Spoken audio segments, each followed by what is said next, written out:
많은 분들이 이혼에 대한 결심은 정말 신중하게 하지만 이혼의 결심을 확고히 한 다음부터는 하루라도 빨리 이혼이 되는 것을 원하는 것 같습니다. 이혼이라는 것이 서로 감정이 좋지 않은 상황에서 뭔가 문제가 있는 상황에서 하는 것이기 때문에 하루라도 빨리 정리하고 새 출발을 하려고 합니다.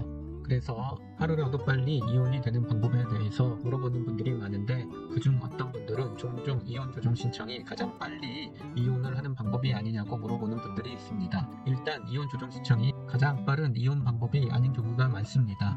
물론 재판이 많이 없는 지방법원의 경우에는 상대방이 소장을 한 번에 받아줬을 때 2달 정도에서 조정기일이 지정되는 경우도 있고 그날 합의가 되면 바로 이혼이 되는 경우도 있습니다. 하지만 대부분의 법원은 그렇게 빨리 이혼 조정 신청 기일이 지정되지 않고 상대방이 신청서를 받지 않게 되면 더욱더 길어지는 경우들이 많습니다. 그리고 이혼 조정 신청의 경우에는 상대방과 무조건 합의가 되어야지 종결이 되는 것이지 만일 합의가 안 되는 경우에는 오히려 시간이 더 오래 걸리게 되는 결과를 초래하게 됩니다. 그러하기 때문에 본인이 재판을 하는 관할 법원의 지방법원이 어디인지 그리고 그곳이 사건이 많은지를 확인을 해봐야 하고 그리고 상대방과 합의가 완벽하게 되었는지를 살펴보고 진행을 해야 합니다. 상대방과 완벽하게 합의가 된 상황에서 오히려 빠르고 안전하게 이혼을 하는 방법은 이혼 소송인 것 같습니다. 일단 이혼 소장을 접수한 후 소장이 상대방에게 발송되어 그것을 피고가 수령을 하게 되면 그때 양 당사자가 합의를 한 합의서를 법원에 제출하면서 화해 공고 결정을 내려달라고 요청하는 것입니다.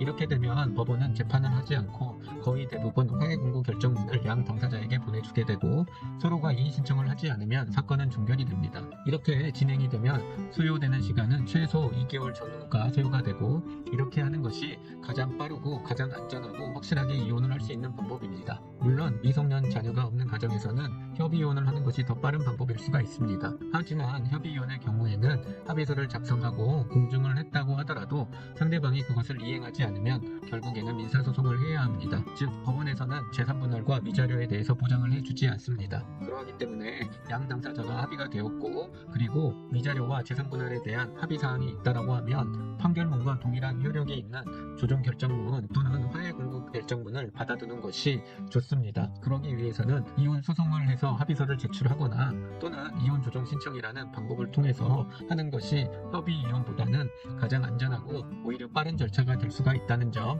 꼭 참고하시길 바랍니다.